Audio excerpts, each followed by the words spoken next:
historia e imaginación. Somos lo que cocinamos, lo que compartimos, lo que celebramos. Somos Latino Gastronomic. Bienvenidas y bienvenidos a Puebla, capital iberoamericana de la cultura gastronómica, tierra del mole poblano y del chile en nogada. Con su herencia y tradición, esta ciudad recibe el congreso más relevante de la gastronomía latina en el mundo, con el valioso respaldo del Forum Gastronomic Girona. El primer Congreso Internacional de Gastronomía Latina reunirá a 19 chefs internacionales y 17 chefs nacionales, entre ellos 8 estrellas Michelin, 2 campeones mundiales de chocolate y 6 destacados representantes en las listas de The World's 50 Best Restaurants y 50 Best Restaurants de Latinoamérica. Destaca la presencia de Marcia Taja, reconocida como Best Female Chef, junto a grandes nombres como Aquiles Chávez, chef referente de la cocina mexicana contemporánea, Carmen Titita Ramírez, guardiana de la cocina tradicional mexicana, Alex Ruiz, embajador de la cocina oaxaqueña, Yu Crucellas, campeón mundial de chocolate, Martina Puigvert, estrella Michelin y referente de la cocina sostenible en Cataluña, Carles Gaix, chef español, estrella Michelin y amplia trayectoria en la cocina catalana, y Edgar Núñez, chef mexicano, estrella Michelin, incluido en The World's 50 Best Restaurants, además de los ganadores de 50 World's Best Bars. Todo esto convierte a Latino Gastronomic en el congreso más relevante de la gastronomía latina en el mundo. Además, los días 6 y 7, la explanada del Auditorio Metropolitano se convertirá en el Festival de Latino Gastronomic, una gran fiesta de sabores con degustaciones, catas y maridajes de los mejores restaurantes de la entidad poblana. Latino Gastronomic es más que un evento. Son 2 experiencias que nos invitan a profundizar sobre las raíces que compartimos culturalmente y sobre el camino que nos queda para recorrer y compartir. Cocinamos como somos. Congreso, 4 al 6 de septiembre. Festival, 6 y 7 de septiembre. Puebla, México. Bienvenidos a Latino Gastronomic.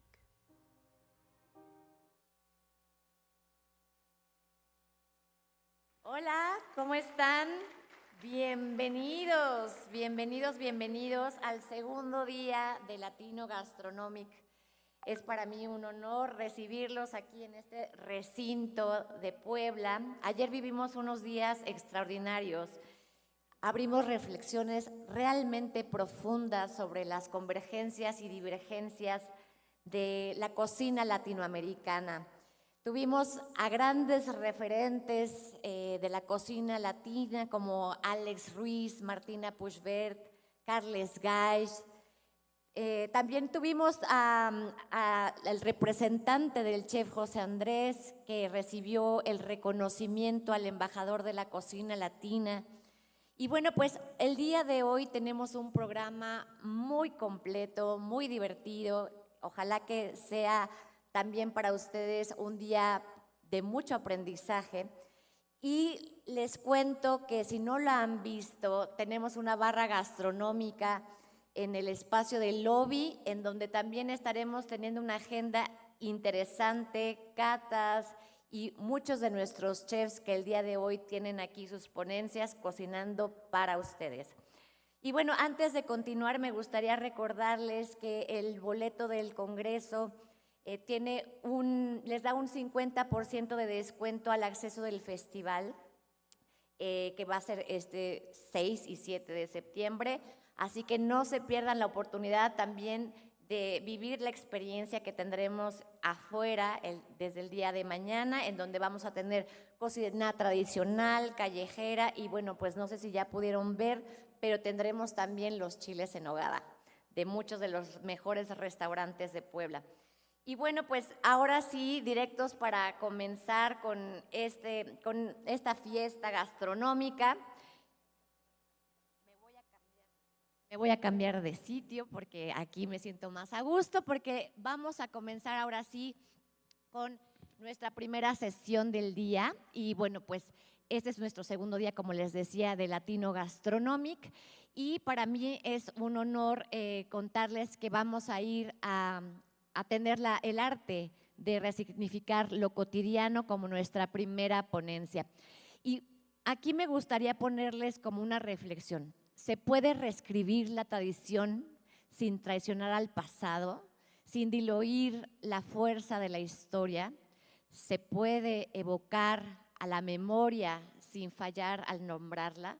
¿Y qué tan válido es colocarla en una olla aunque sea solo un pedacito, y moldearla con los ojos de un creador con dones artísticos para transformarla en algo totalmente nuevo.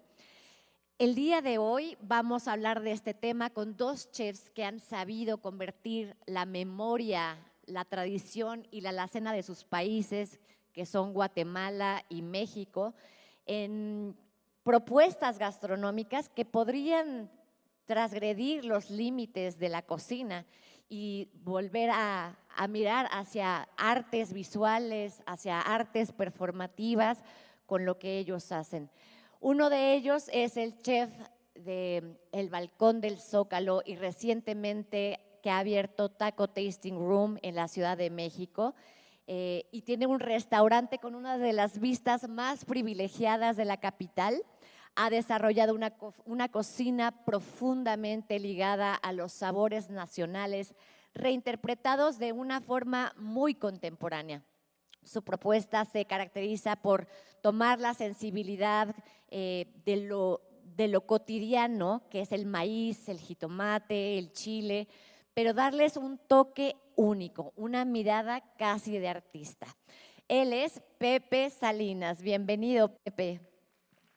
Un aplauso, por favor. Por favor, aquí te puedes poner, perfecto. Y bueno, pues desde Guatemala nos acompaña también el chef de Flor de Lis, un restaurante referente en Centroamérica.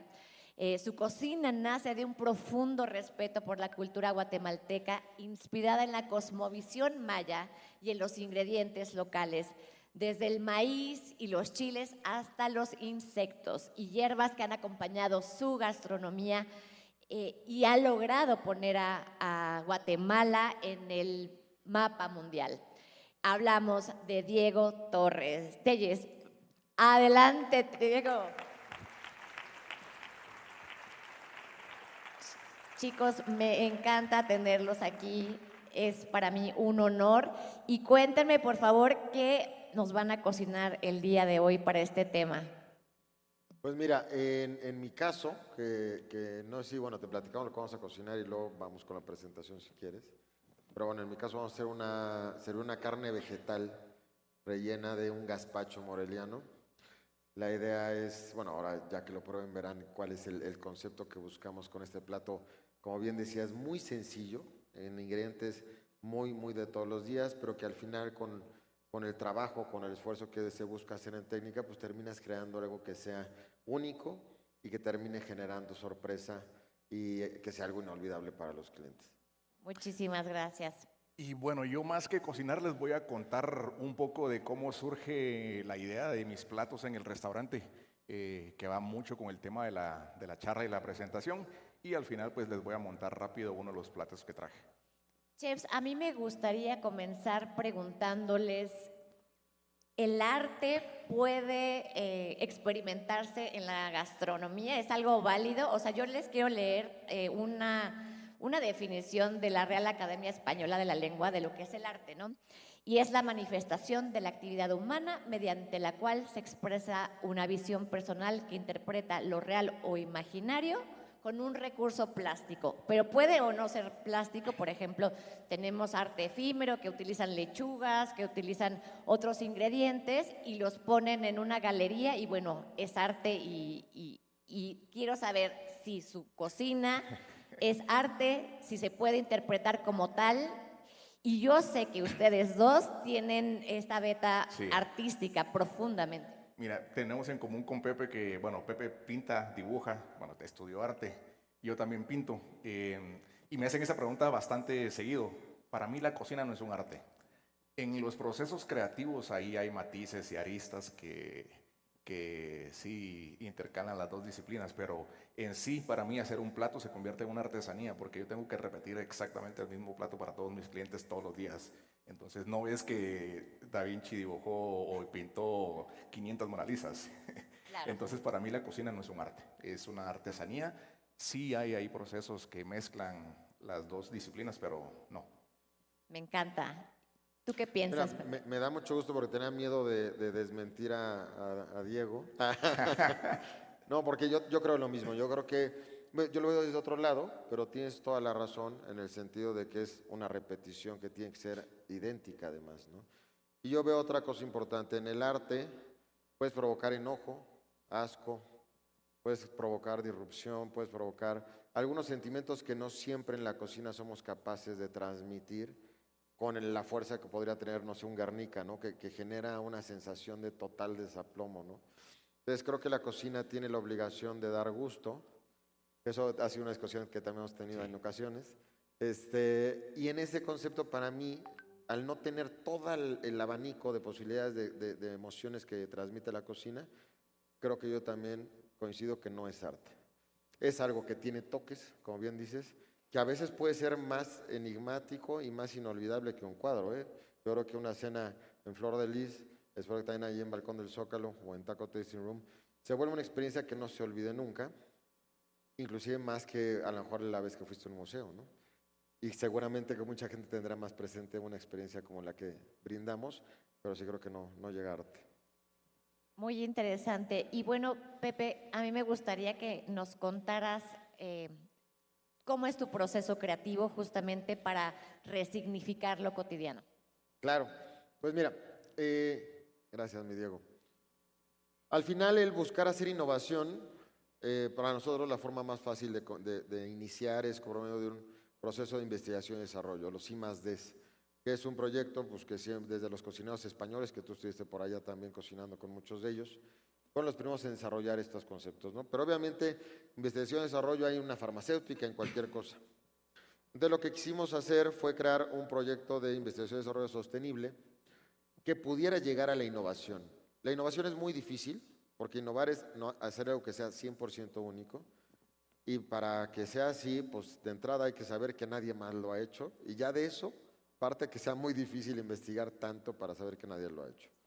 Entonces, lo que hacemos es un proceso propio, sostenible, práctico, en equipo, y a mí me gusta mucho pensar que nosotros trabajamos en equipo, hacemos un trabajo de los menús y los desarrollos en equipo. No queremos, y yo no quiero en lo personal, que sea el menú solamente de Pepe Salinas. Entonces, pues bueno, esto es un I+D, que es más o menos lo que les platico. Al final es un área en la cual podemos trabajar en este grupo de personas, claro, con una metodología basada en Design Thinking, que es una metodología creativa muy sencilla, y algunas otras bases de innovación. Esta área es específica para el restaurante, y lo que queremos es que estés aislada de los demás que operan. Porque si tú tienes que sacar un evento, ya no puedes desarrollar. Se dice en innovación que hay que destinar un 5% de la rentabilidad para los proyectos de innovación. Menos de eso no puede provocar cosas nuevas. Entonces hay algunas aplicaciones que tenemos en el I+D. Buscamos que sea sostenible y por eso entonces buscamos que fuera aplicable a muchas áreas y no solamente al menú. Ruido de sala, la primera de ellas, en pandemia queríamos tener toda la fuerza de capacitación que estábamos desde casa para el personal de sala y hacer una transformación grande en servicio. Ruido de sala se trata de hacer que la gente del servicio sea famosa. Casi que así lo digo de fácil. Gracias a otros que están antes de nosotros, hoy tenemos este espacio de pararnos aquí. Y todavía ya empieza a haber por ahí un sommelier, empiezan a haber ciertas piezas de los equipos de restaurantes, pero no sé si inclusive en estas sesiones ha habido un jefe de sala. Entonces, necesitamos provocar que la gente de sala tenga ese orgullo y pasión que nosotros tenemos en la cocina. Entonces, fue algo que inclusive nos llevó a que nuestro jefe de sala ganara mejor jefe de sala hace 2 años o 3 años. Y obviamente eso nutre y enriquece. Profesionalización gastronómica. Trabajamos con muchos practicantes y esos practicantes se vuelven la base del personal que contratamos. Hoy contratamos, todas las vacantes son basadas en el 80% de personas que fueron practicantes con nosotros. Hoy en día tenemos subchefs que fueron practicantes y es una ambigüedad porque pronto puede que no tengan tanta experiencia afuera, en fin, pero para nosotros el confiar en estos jóvenes es muy importante.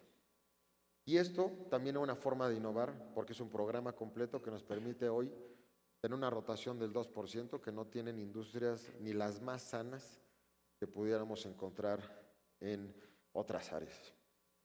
Obviamente el menú degustación, ¿por qué? Porque pues es la pieza fundamental en nuestro producto, es lo que vendemos, ¿no?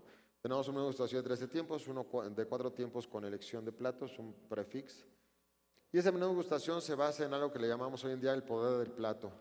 Ayer lo platicaba, si alguno estuvo en la ponencia, que nosotros queremos dar un significado a lo que presentamos, a lo que cocinamos, y partimos en esta metodología creativa de un concepto abstracto, que es una forma de creatividad. Y todo esto se busca en Google y donde sea, ¿eh? No hace falta, digo, obviamente, bueno, yo me metí un poquito más, estudié por ahí un posgrado en innovación, pero a la hora que tú le pones un tema que no tiene nada que ver, tienes que ser creativo porque no hay forma de hacer algo que hiciste antes. Nosotros cambiamos cada 3 veces el menú, de manera que es muy complejo hacer creatividad e innovación 4 veces al año.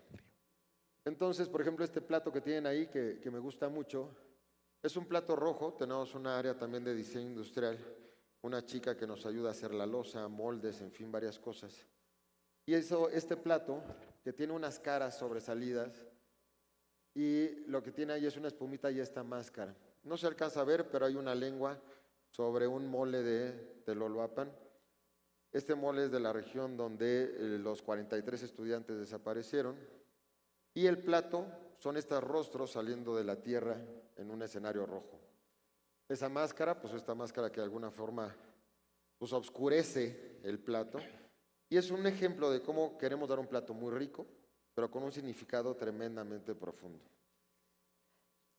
Y, por ejemplo, ¿qué querías lograr en el comensal cuando tú pones esto frente al comensal?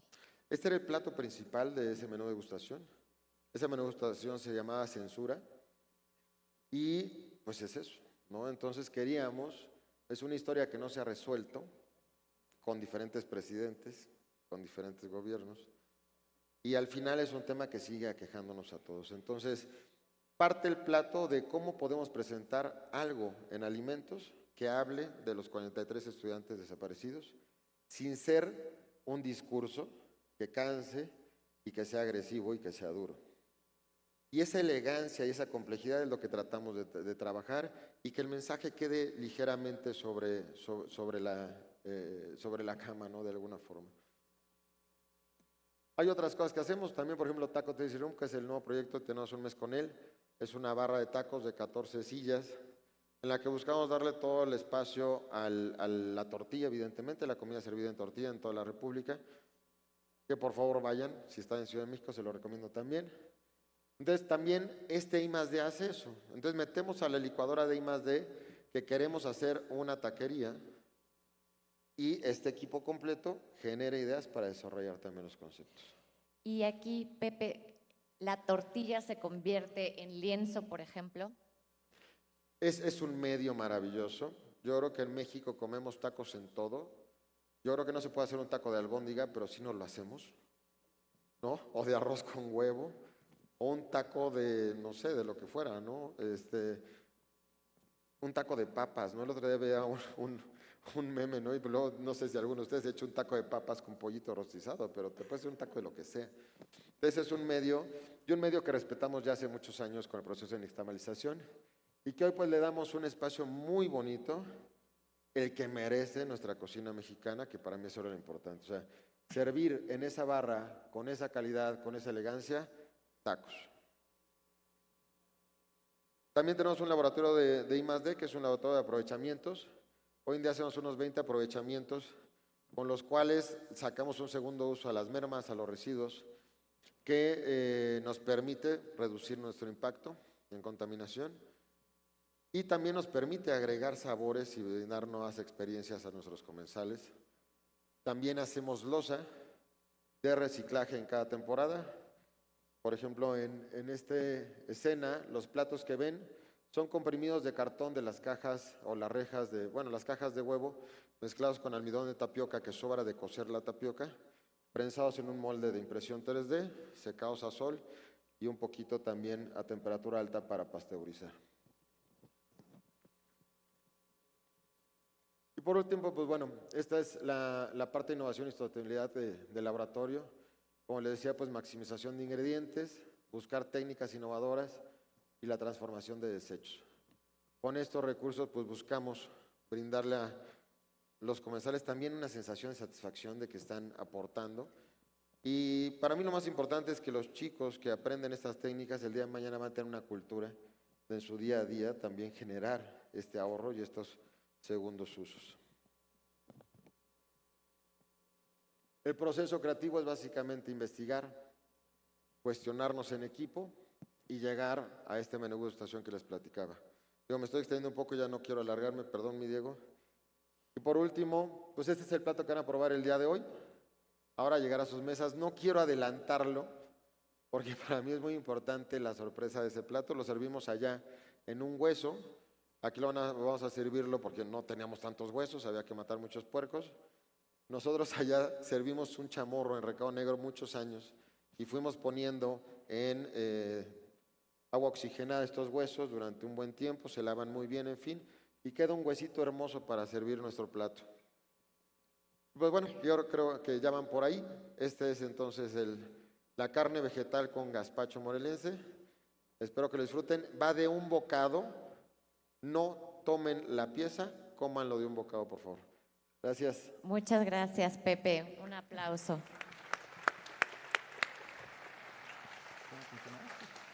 Gracias, gracias.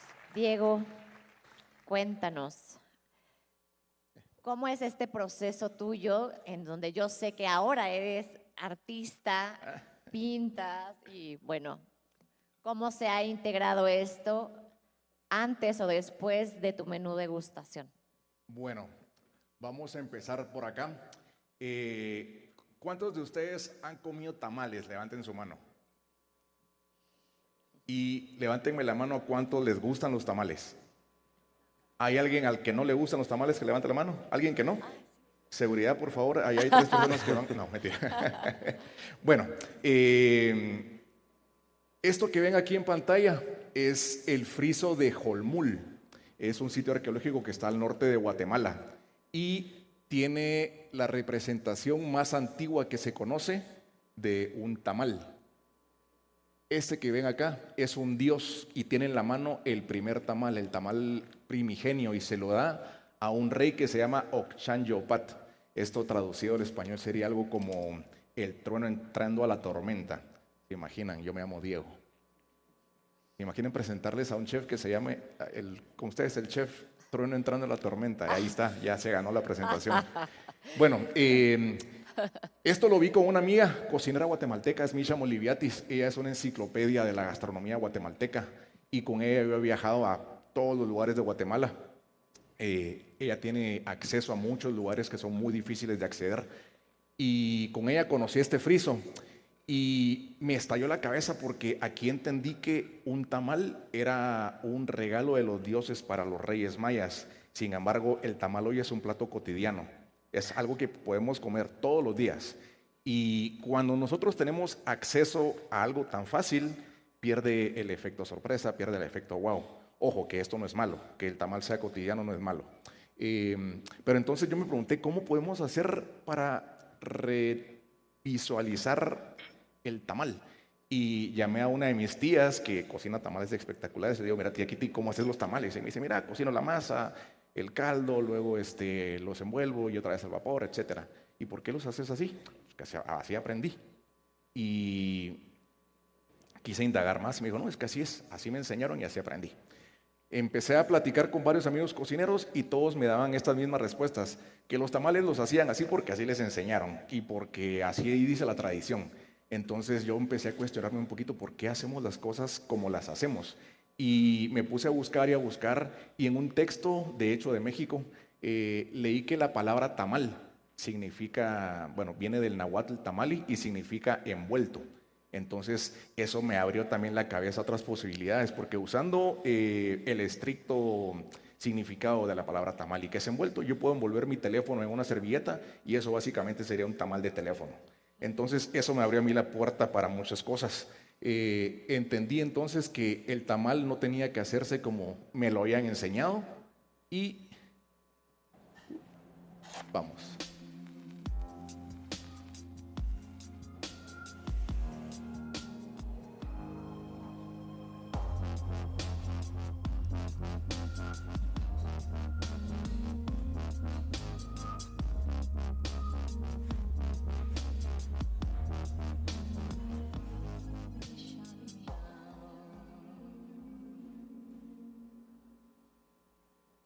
Empezamos a revisionar los tamales de una forma que no los habíamos visto antes. Mi menú está inspirado en su mayoría en el Popol Vuh. No sé si han escuchado ese libro. Es un libro que cuenta dentro de la cosmovisión maya el origen del universo y la creación de todo lo que existe en él. Y hay una parte, bueno, no sé acá en México, pero en Guatemala nos llamamos a nosotros mismos hombres de maíz. Y esto es porque el libro cuenta que Ismucané, que es la madre de la creación, muele 9 veces 2 tipos de maíz, un maíz amarillo y un maíz blanco, que llaman sacpor, es el maíz más sagrado para los mayas. Y con esta masa forman la carne del hombre, y de ahí surgimos. Nosotros, para hacer este plato, usamos uno de los maíces que habla el libro, el maíz sacpor, y hacemos estos tamales. El negro es un tamal que sirve en el restaurante, es muy especial para nosotros porque está relleno de un recado. Para nosotros los recados son como un mole muy espeso. Este recado se sirve únicamente en Nueva Candelaria, Totonicapán, en una cofradía. Y esta cofradía le da el honor a una familia de hacerles el recado a ellos, y lo comen con tortillas. Y cuando la persona de esta familia que hace el recado para ellos se muere, la cofradía elige otra familia para darle el honor. Las últimas 2 veces que ha pasado esto ha sido la familia de mi subchef quien hace la salsa para ellos, y la abuelita me regaló la receta. Entonces, con esa salsa rellenamos ese tamal negro. La salsa se llama ixchum, significa en lengua maya quiché condimento de tierra. Y luego el tamal lo glaseamos en frijol y ceniza. Y el tamal verde en esta ocasión es un tamal de temporada. Está relleno de una flor que se llama loroco, que solo crece, bueno, revienta durante el invierno. Tiene un sabor ahí un poco atrufado. Y está glaseado con una hoja que se llama chipilín. Pero entonces, de esta forma es que revisionamos nosotros cómo podíamos ver los tamales de nuevo. Y me causa mucha gracia porque para hacer este tamal, a ver, lo único que hicimos fue cambiar el concepto. Para nosotros el tamal ya no es un plato, para nosotros es un concepto. La masa es una masa hecha tradicionalmente, el relleno también. Lo único que cambiamos fue la forma y el envoltorio. Deja de ser una hoja para ser una gelatina. Esto, cuando la gente lo ve en la mesa, me causa gracia porque lo tocan, no saben si está duro, si está frío, si está caliente, y cuando lo muerden se miran a la cara y dicen, es un tamal, y se sorprenden de nuevo. Y es lo que quería yo, crear ese efecto de nuevo con algo que ya conocíamos, con algo que era cotidiano, una sorpresa. Y bueno, el plato que vamos a presentar hoy también surge de algo parecido.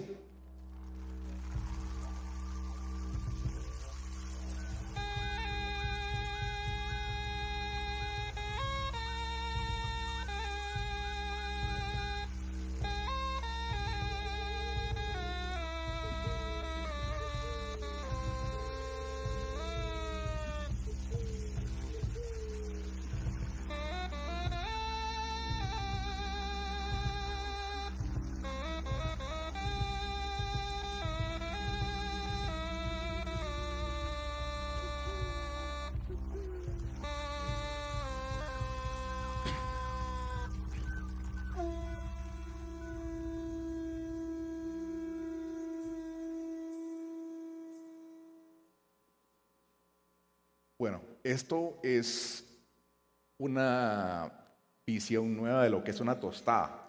Les contaba que mi menú está gran parte inspirado en el Popol Vuh, y hay una historia que yo quería contar que decía que Ismucané, nuevamente, ella quería enviarle un mensaje a sus nietos. Sus nietos eran Jonajuez, Balanqué, son 2 personajes muy importantes en el libro, y el mensaje se lo da a un insecto, y el insecto va a buscarlos, y en el camino al insecto se lo come una rana. Y luego la rana va a buscar a los hermanos, y en el camino la rana se la come una serpiente. A esta serpiente la toma un halcón, y el halcón vuela, encuentra a los hermanos y la entrega. Y la serpiente entonces vomita a la rana vomita al insecto, y el insecto entonces entrega el mensaje. Y era que estaban invitados a jugar el juego de pelota maya en el inframundo, en lo que los mayas llaman el Xibalbá. Pero ¿qué pasa con la tostada? Cuando nosotros queríamos contar esta historia, yo tenía la idea de servir una tostada. A ver, las tostadas todos sabemos son redondas, y estábamos trabajando en la idea, y en eso un cocinero en Guatemala abrió un restaurante de tostadas que se volvió famosísimo, y se volvieron, pero es un hit el lugar. Y entonces mi ego de cocinero dijo, ni madres, yo no voy a hacer ahora una tostada porque todo el mundo va a decir, como a él le fue bien con las tostadas, este está haciendo una tostada ahora en su restaurante. Y empecé de nuevo a repensar qué es lo que nosotros buscamos en una tostada. ¿Por qué hacemos las tostadas redondas y planas? O sea, ¿quién dice que deba ser así? ¿Lo hacemos solo porque así aprendimos? Y empecé a preguntarme, para mí, ¿qué condiciones necesita una tostada?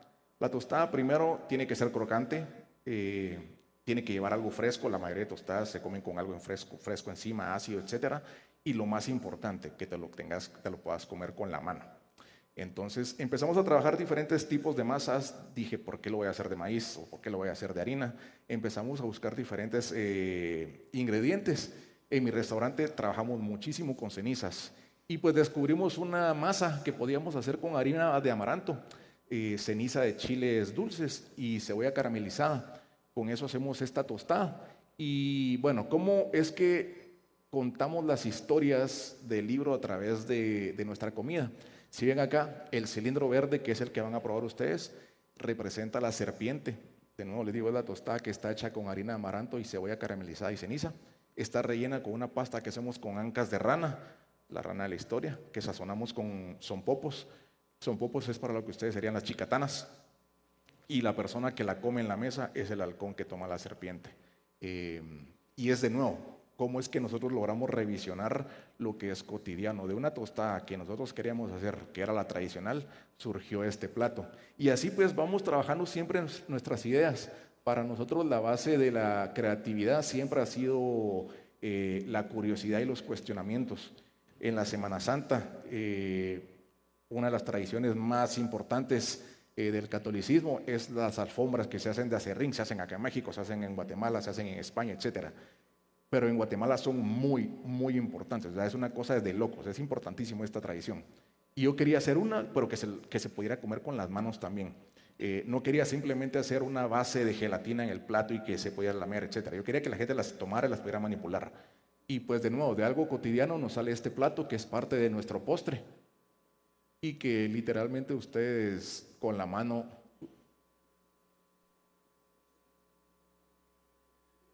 lo pueden comer. Esto está hecho a base de arroz, está hecho a base de agua de rosas, diferentes flores deshidratadas. ¿Es gelatinoso? ¿Es como una mochi? Es casi como una textura de mochi, así es. Y de nuevo, pues como les digo, siempre lo cotidiano y la tradición inspira nuestros platos. De nuevo nosotros veíamos los textiles y vimos, podemos tejer la comida. Y de eso surgió este plato. Le llamamos Ixchel. Ixchel es la madre del textil, del tejido. Y pues esto que es básicamente un homenaje a los textiles de Guatemala. Tomamos 3 tipos de camotes, los deshidratamos, los cortamos en tiras y esto lo tejemos a mano. Esto lo sirvo únicamente en la mesa del chef de mi restaurante porque es muy complejo hacerlo. Y esto va relleno de camarón curado, una crema de aguacate y camote lactofermentado. Y pues eso es básicamente lo que hacemos en el restaurante y cómo es que revisionamos la tradición o lo cotidiano. Chef, súper increíble. Los dos, si me pueden ir haciendo el favor de pasar aquí a cocinar y yo les voy a hacer muchísimas preguntas. Me intriga algo, que es ¿dónde queda el sabor en esta creación? O sea, porque, no sé, seguramente si ustedes han podido visitar como algunos restaurantes que son súper creativos y en donde en realidad la experiencia artística casi es lo fundamental de la experiencia.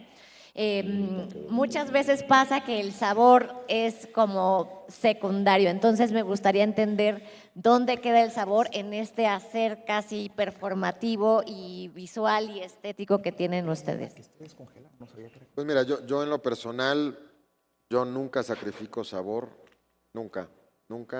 Para mí es una regla que no romperé nunca, espero, porque creo que la gente va a comer y si fueran un performance sería a otra cosa.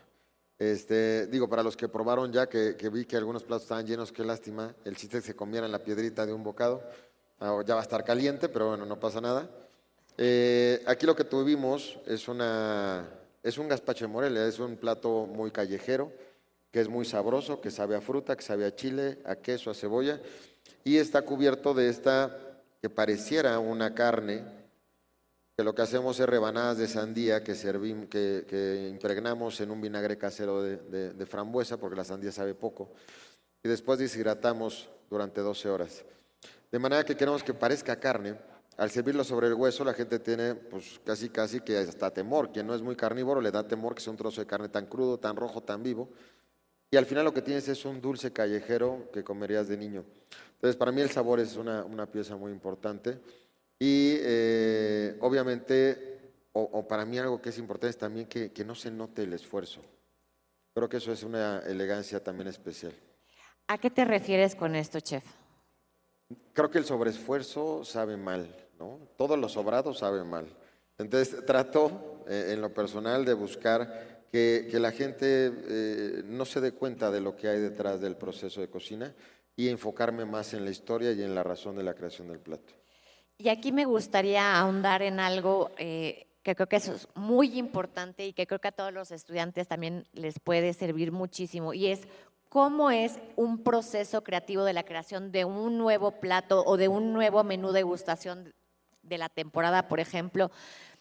¿Cómo se sientan ustedes a pelotear literalmente? Porque, o sea, no sé, en la publicidad, yo soy expublicista, directora creativa, nos sentábamos todos alrededor de una mesa y entonces nos decían cuál era el objetivo a resolver. Todo el mundo empezaba a decir ideas basadas en vender, ¿no? Finalmente. Ustedes, bueno, en tu caso, Pepe, en tu caso, Diego, ¿cuál es la razón que se ponen en el centro de este brief? ¿Cuál es el brief, por ejemplo? Mira, yo voy a regresar un poquito a la pregunta que hiciste antes, porque voy a decir algo que es bien controversial. Y esa discusión siempre la tengo con Siempre la tenemos, por eso fui más puntual. A ver, yo tengo una promesa en mi restaurante para con mis clientes, y es que todo lo que yo te sirva en la mesa va a estar bien hecho. Si te gusta o no, ya no es mi problema. ¿Por qué? Porque yo no puedo adaptar mis platos o mi menú al gusto de todo el mundo. O sea, ¿qué es rico? ¿De acuerdo a quién? De acuerdo a mí, de acuerdo a vos, de acuerdo a un japonés, de acuerdo a un español, de acuerdo a un chileno. Todo el mundo tiene en su paladar mental el contexto en el que creció. Entonces, de repente hay cosas que a una persona esto le encanta y a otro lo odia. Entonces, ¿quién tiene la razón? ¿Quién está bien o quién está mal? Los dos están correctos. Entonces, mi deber como cocinero es presentarte algo que está bien hecho. Espero que te guste, sí, pero si no te gusta, pues hay miles de restaurantes que seguramente te van a gustar. Entonces, yo no he encontrado un solo restaurante en todo el planeta que tenga el 100% de comentarios buenos. Entonces, para mí el sabor no es lo más importante. Sí, en eso tenemos, hay una...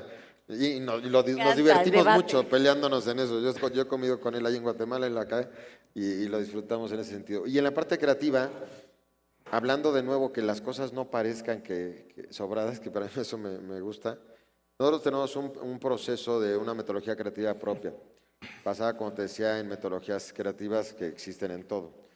Cronometramos las sesiones, son de 1 hora, es un máximo de 12 personas, hay quien toma notas, hay una persona que apoya a hacer las presentaciones de los demás para que los cocineros no tengan que sentarse en una computadora. Tenemos una parte creativa de un ejercicio inicial para poder abrir creatividad. Por ejemplo. Por ejemplo, bueno, uno que me gusta mucho es, que podríamos hacerlo, pero bueno, sí, nos queda un poquito de tiempo. Dime algo que se te venga a la mente que no tenga nada que ver con lo que estás viviendo y lo que ves. Una canción de Soda Stereo. Ándale. ¿Tú, mi Diego?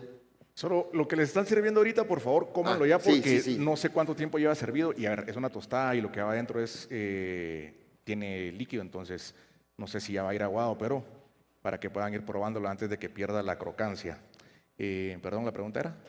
Algo que no esté sucediendo en este momento, que sea totalmente aleatorio, que sea puramente creativo, sin que tenga que ver con lo que estás viviendo ahorita.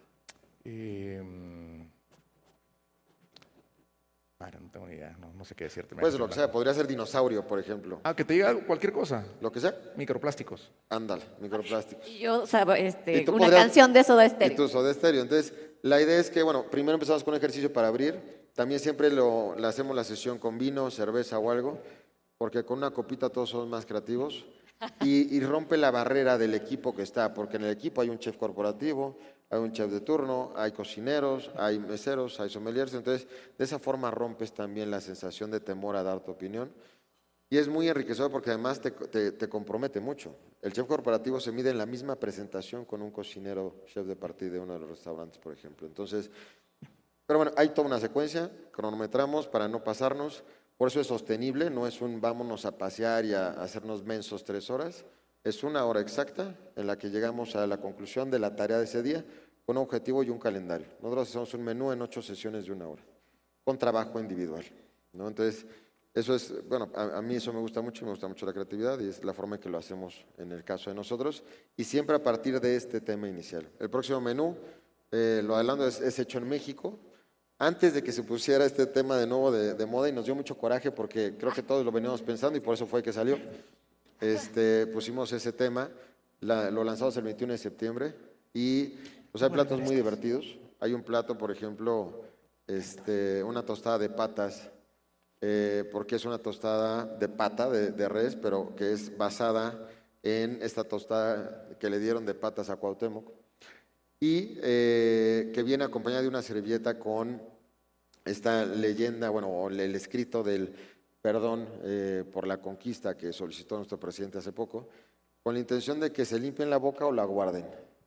Cada quien decidirá qué quiere hacer con ella y cómo lo toma, ¿no?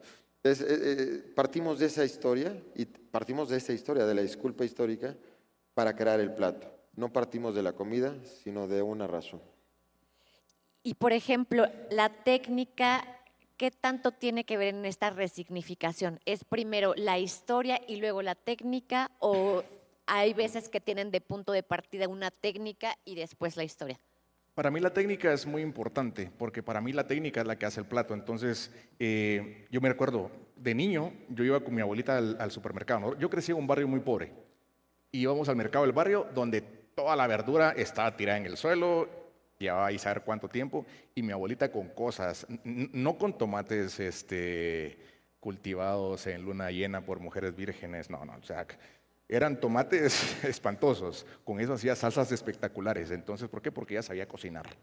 Entonces, para mí la técnica es muy importante. Nunca la técnica tiene que estar por encima del plato y tampoco la historia. A ver, nosotros contamos historias en nuestro menú, pero cada vez que yo hago un plato nuevo, me siento y pienso en la historia que voy a contar con el plato. Y si digo, la historia es más importante o es la que hace lucir el plato, entonces no va. El plato tiene que hablar por sí solo y tiene que decirme algo sin que yo cuente esa historia. ¿Qué piensas, Pepe? En eso también estamos, hacemos lo mismo, pero tenemos diferentes posturas o No lados. somos iguales, Pepe, disculpa. Somos iguales. En este mundo somos iguales. A mí, para mí la técnica es lo menos importante porque es una obligación. Entonces, yo siento que la técnica es el recurso que usas para lograr llevar al plato lo que quieres transmitir. Entonces, claro que un mole tiene muchísima técnica y mi obligación es hacerlo bien. Y ya, entonces no me importa, es mi obligación. Y creo que no tiene que lucir la técnica, sino tiene que ser no perceptible porque está bien hecho el plato. Y para mí son los recursos, es como la pintura que tú pintas, ¿sabes pero qué? te voy a poner uno bien bonito. Pero aquí viene, mira, aquí viene también algo interesante, y es que, a ver, para mí es importante la técnica en mi restaurante y en lo que yo sirvo. Yo tengo un restaurante muy pequeño, yo solo atiendo a 20 personas por servicio. Entonces, para mí es muy importante. Pero yo cuando voy a comer a un restaurante, hay cosas que están mal hechas que a mí me gustan, y hay cosas que están bien hechas que no me gustan. Claro. Y en ese sentido, ¿es primero la ética, la estética o el fondo de ese plato? Para mí es la congruencia. Sí. Tiene que tener, lo que yo me... Lo que sea, él es totalmente congruente como trabaja, y yo espero serlo también como trabajo, y podemos trabajar totalmente distinto. Sí. Pero a ver, todo lo que yo sirva, o sea, esto me lo exijo a mí. Lo que yo te digo son verdades absolutas en mi cocina y en mi restaurante. Lo que pase fuera en otros lugares, pues cada quien hace lo que quiera en su propio lugar. Pero en mi restaurante todo tiene que tener sentido y todo tiene que tener una congruencia. Entonces, yo no espero eso de otros restaurantes, pero cuando voy a comer sí espero, por ejemplo, no voy a un restaurante mexicano a que me sirvan Una trufa, sopa de cebolla. trufa, las huevas de pescado, se me fue el nombre ahorita, caviar, ¿entendés? En esta resignificación de lo cotidiano, que hoy nos presentaron un gazpacho y una tostada, por ejemplo, ¿qué parte cumplen los ingredientes en sí mismo en el resultado final? Porque finalmente, bueno, pues si hay algo de gazpacho aquí y hay algo de tostada, cuéntenme cómo hay funciona. todo. O sea, yo quisiera decir, bueno, quien lo probó, yo quiero pensar que quien se lo comió es un gazpacho tal cual. Yo eso trato, de que sea un gazpacho tal cual, solo se ve distinto, causa sorpresa, se ve un esfuerzo distinto y nada más. Pero yo quiero que sepa gazpacho. Totalmente es el ingrediente. Y en este caso sí hay un respeto a la receta que a mí me gusta, porque bueno, habrá gazpachos de casa en casa. Y en el caso de tu tostada, bueno, yo no puedo hablar por ella, pero creo que es también lo mismo, es tu tostada de rana. Sí, es mi tostada de rana. A ver, para mí es esta lucha de qué es más importante, el ingrediente o el producto o la técnica. A ver, depende de qué plato hagamos. Hay platos en los que yo trabajo tanto el ingrediente que no me importa si es un tomate orgánico, etcétera, lo que te decía. O sea, puede ser cualquier tipo de tomate que el resultado va a ser el mismo después de todo el proceso que lo va a hacer. Hay otros como el tejido, donde el camarón, pues para curarlo, el camarón tiene que estar fresco y busco el mejor camarón. Entonces, ahí sí es importante el ingrediente del producto. Chicos, como reflexión final, que puedan invitar también a los estudiantes a este proceso creativo, a que se desenvuelvan y su creatividad para resignificar lo cotidiano. Pues yo les diría que estudien mucho, hay que estudiar muchísimo, porque un menú tiene ciertas secuencias, porque los volúmenes tienen secuencias o cantidades, porque la digestión tiene procesos. O sea, yo creo que la falta de formación es el grave error de querer crear antes de saber. Y era el ejemplo que quería hacer con la pintura. Creo que primero haces técnica y después puedes hacer arte. Entonces hay que trabajar mucho, estudiar mucho para que sea natural esa técnica y que puedas hacer el pasito, hacer un autorretrato, a hacer algo que sea artístico, ¿no? De alguna forma. Y bueno, para mí es muy importante, no pueden revisionar algo que no conocen. Entonces, para poder hacer un tamal como el que vieron, primero tienen que aprender a hacer un tamal bien hecho, porque la masa se hace como se hace. Entonces, como jóvenes y estudiantes siempre caemos en el error de querer hacer lo más moderno y lo más novedoso. Yo me acuerdo cuando yo era, hace 24 años cuando empecé, esferificaciones, espumas, y eso quería hacer y no sabía hacerlo, la base, lo principal. Entonces, lo más importante es que aprendan la tradición, la base, y después de eso pueden revisionar. Y chicos, hay muchísimo por redescubrir, no todo está hecho y no todo está descubierto. Muchísimas gracias, un aplauso para ellos. Gracias, papito. Muy bonito. Habla bonito, Pepe. Hablamos bonito. Gracias. Gracias. Tenemos un break de 10 minutos y regresamos. Muchas gracias.